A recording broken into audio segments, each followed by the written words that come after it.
Hello everyone, and welcome to my channel Narratel.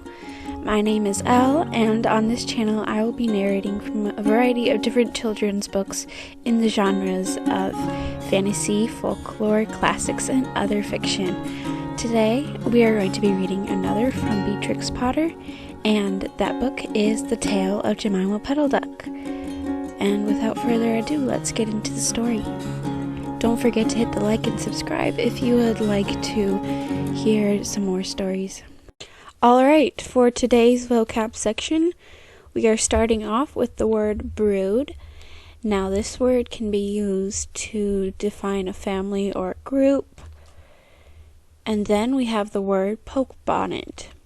Now this was a type of hat that was tied under the chin, and at the top it was a little bit smaller so that it kind of poked out, and then it flared out at the bottom so that it would frame the face and shade it from the sun. And then there's the word brushwood, which is a dense growth of small trees and shrubs. Alighted is a verb, and it means to settle or to stay after descending or going down. So usually this will be used in context to a bird fluttering down and then resting on the ground. Alright, and then we have superfluous. And this is when someone is being unnecessarily extravagant or excessive, like they're too much. Like why are they like that? They don't need to be so fancy, or just too much. And a simpleton. Simple is kind of in the word, so you would probably already guess this, but you would use this word to describe someone as like a fool, or not very clever, or kind of dumb, and they're not very smart, and they're probably not in high society because they don't have means to education or whatever. And then baying, this is like referring to like a dog, and when a dog is baying, it means that they're like howling. Alright, that's the end of our vocab section, and without any more talk, let's get into the book. The Tale of Jemima Puddle-duck. What a funny sight it is to see a brood of ducklings with a hen. Listen to the story of Jemima Puddle-duck, who was annoyed because the farmer's wife would not let her hatch her own eggs. Her sister-in-law, Mrs. Rebecca Puddle-duck, was perfectly willing to leave the hatching to someone else. I have not the patience to sit on a nest for 28 days, and no more have you, Jemima. You would let them go cold. You know you would. I wish to hatch my own eggs. I will hatch them all by myself, quacked Jemima Puddle-duck. She tried to hide her eggs, but they were always found and carried off. Jemima Puddle-duck became quite desperate. She determined to make a nest right away from the farm. She set off on a fine spring afternoon along the cart road that leads over the hill. She was wearing a shawl and a poke bonnet. When she reached the top of the hill, she saw a wood in the distance. She thought that it looked a safe, quiet spot. Jemima Puddle-duck was not much in the habit of flying. She ran downhill a few yards, flapping her shawl, and then she jumped off into the air. She flew beautifully when she had got a good start. She skimmed along over the treetops until she saw an open place in the middle of the wood, where the trees and brushwood had been cleared. Jemima alighted rather heavily and began to waddle about in search of a convenient dry nesting place. She rather fancied a tree stump amongst some tall foxgloves, but seated upon the stump, she was startled to find an elegantly dressed gentleman reading a newspaper.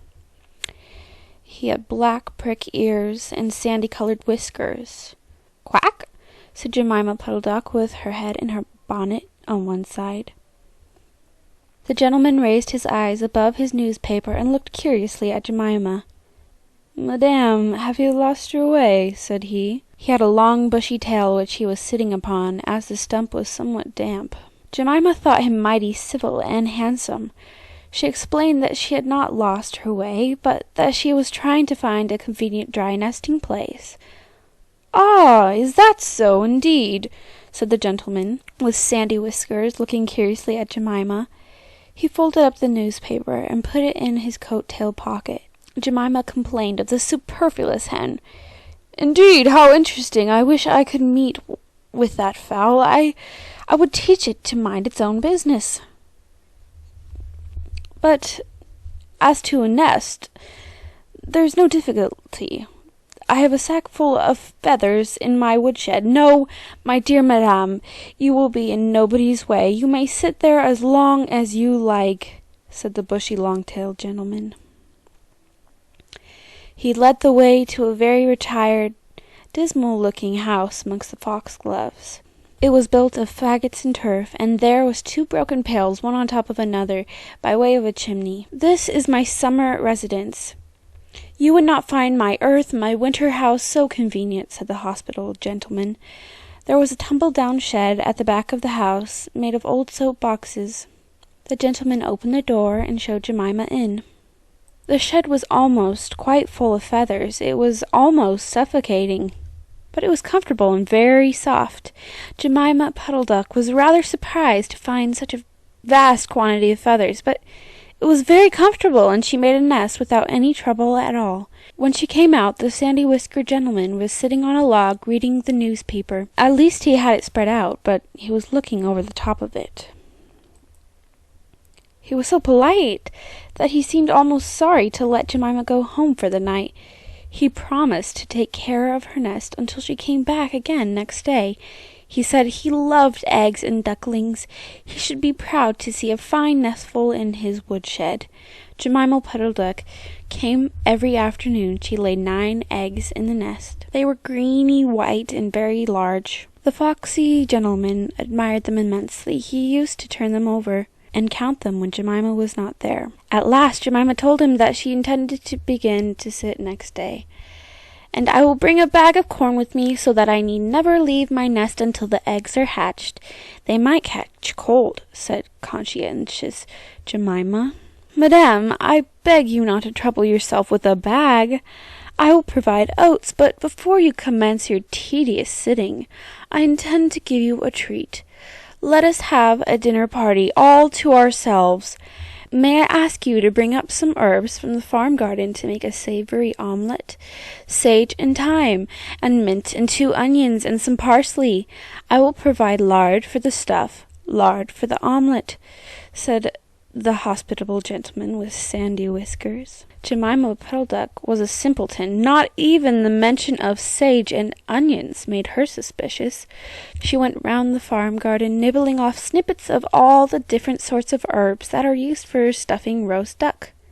And she waddled into the kitchen and got 2 onions out of a basket. The collie dog met her coming out.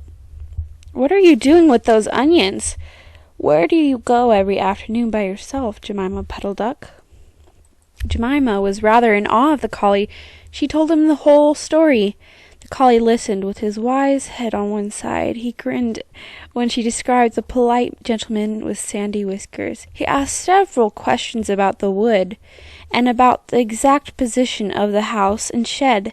Then he went out and trotted down the village. He went to look for 2 foxhound puppies who were out at walk with the butcher. Jemima Puddle-duck went up the cart road for the last time on a sunny afternoon. She was rather burdened with bunches of herbs and 2 onions in a bag.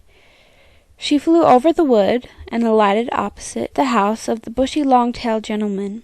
He was sitting on a log. He sniffed the air and kept glancing uneasily round the wood. When Jemima alighted, he quite jumped. "Come into the house as soon as you have looked at your eggs. Give me the herbs for the omelette. Be sharp." He was rather abrupt. Jemima Puddle-duck had never heard him speak like that.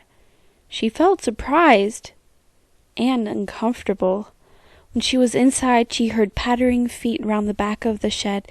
Someone with a black nose sniffed at the bottom of the door and then locked it. Jemima became much alarmed.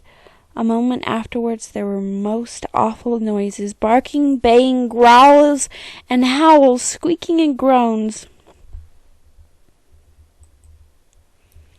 And nothing more was ever seen of that foxy, whiskered gentleman.